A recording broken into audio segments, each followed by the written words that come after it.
amazing the language that is used in everyday communication in terms of whether it's inviting or disinviting. And what I'm noticing is that many times students are not taught the skills in how to communicate effectively. As a matter of fact, sometimes teachers are not taught the skills in how to communicate effectively. So what is the answer to communication, and where does genuine communication come from? Yeah, regarding the language, that how we present it is, Swami has given us a beautiful ways. The first thing is the awareness in us brings the language. When we are speaking, when you are listening, if we have more attentive, we are able to grasp and use the appropriate words. So what happens in the classroom is, it's very difficult to manage for the teachers because the awareness is very low. If the awareness is high, they will be able to listen to the teacher very nicely. So bringing the awareness, we form a game. The game is called participate. So the kids, all the kids are participating in listening or in whatever they are doing. So if one of the kid is not participating, then the other kid points out saying, "Caught you, you need to participate." So what happens if there is a lot of talk going on in the classroom, immediately it just settles down. Like a wave just comes and settles down. It just settles down among the kids itself, because the other one says, "Caught you." And then the teacher just waits for a few minutes and then it just settles down. So the teacher doesn't have to say, shout her out and abusive language and all that she don't have to use, because it's very easy to maintain that way. So this is what we do as a participation game. But there is much more that you're going to say about, like, the abusive languages that they use in the classrooms, right? Well, you know, we have a lot of issues with profanity and abusive language, and I guess it's coming from what you're saying is lack of awareness, because many times students, parents, and teachers are all very rattled or agitated, restless, anxious, feeling unsettled, and not in that state of restful awareness. So when they're not in that state, then their status starts to change a little bit, and they get very aggressive or hostile. So there ends up being a power struggle or a conflict between the teacher and the student, which disintegrates the whole learning process.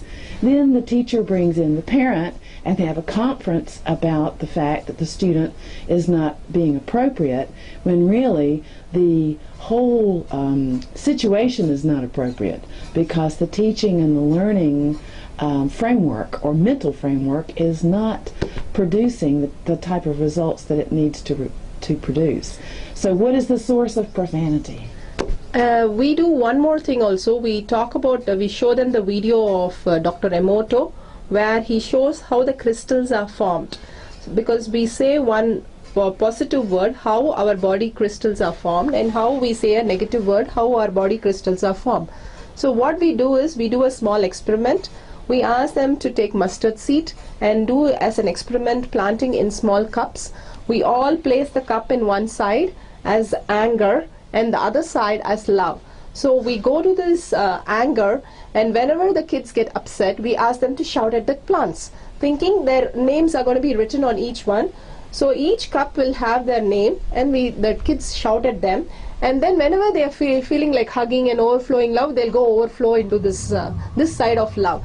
So by doing that, in a week's time, they're able to see the mustard seeds are growing, but it's growing as a stunted, or the leaves are bent, or the whole plant is bent, and all kind of things, where the love is like tall and beautiful. Even the leaves form in the shape of heart. We have recorded this many times, and we do this as an experiment for the teachers also. Whenever they are upset, they can have a cup. Technically, it's as simple as that. And so the whole thing, the kids understand what's going on with just the words. And we do even for the food. We kept in 2 containers the food and told them how one ferments and one gets spoiled.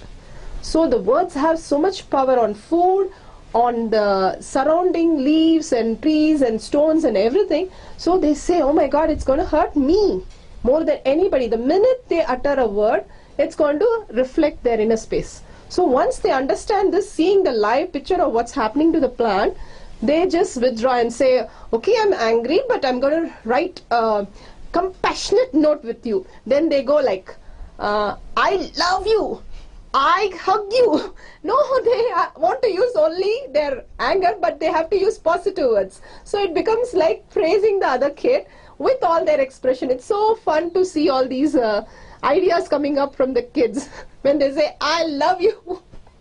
So it's really amazing to see how, in your situation, the students are taking that resource that they have within, which is stemming from pure consciousness, and they are working from a foundation that's very solid and has all the integrity and all the respect and all of the truth that is embodied in that state of awareness.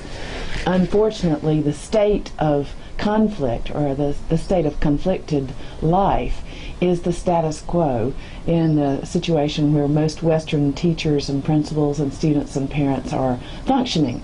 So how do we get back to the source? And how do we solve the conflict that ends up starting out in the classroom, and then about 20% of the population of the school drops out of school? Many of them end up in prison, and we spend $30,000 to $40,000 a year per person to support an individual in prison who's led a conflicted life within the school system. So we're spending billions of dollars in many countries in the Western world to support a conflicted life habit, or what we call pretty much a diseased society. So what is the answer? What is the solution to this problem?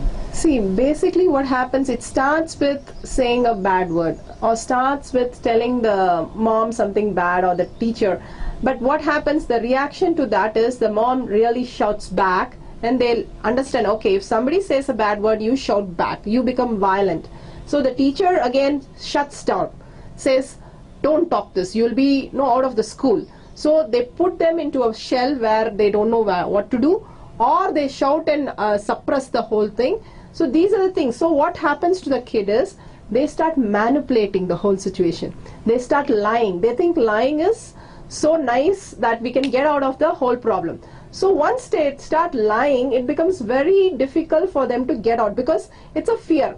It's a fear about, if we express what we have inside, we are going to be in trouble. So we will do new thing. We will not shout or abuse. We will go for manipulation of lying. So I can do anything and get away with lying. 2 times they do.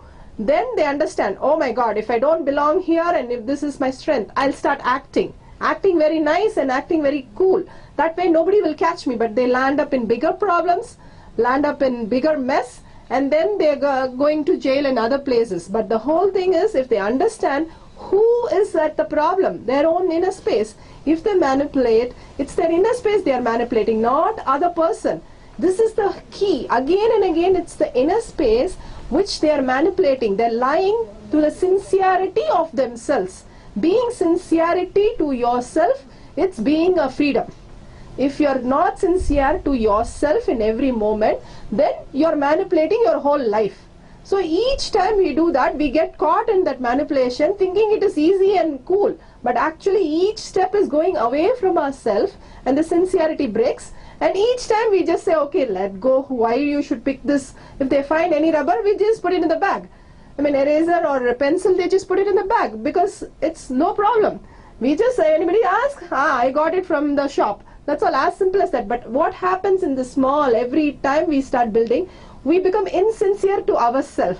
Then breaking that is going to be very difficult. So from the first we teach them, sincerity to your inner space is more important than anybody else out here. So once they understand, they stop all these things. Right from the seed is taken clear. Yeah, you know what the amazing thing about this process is that it's so simple, it's so easy, and it starts from the ground up, so that the individual is in touch with who they are and being truthful with themselves, which builds upon the truth in interacting with others.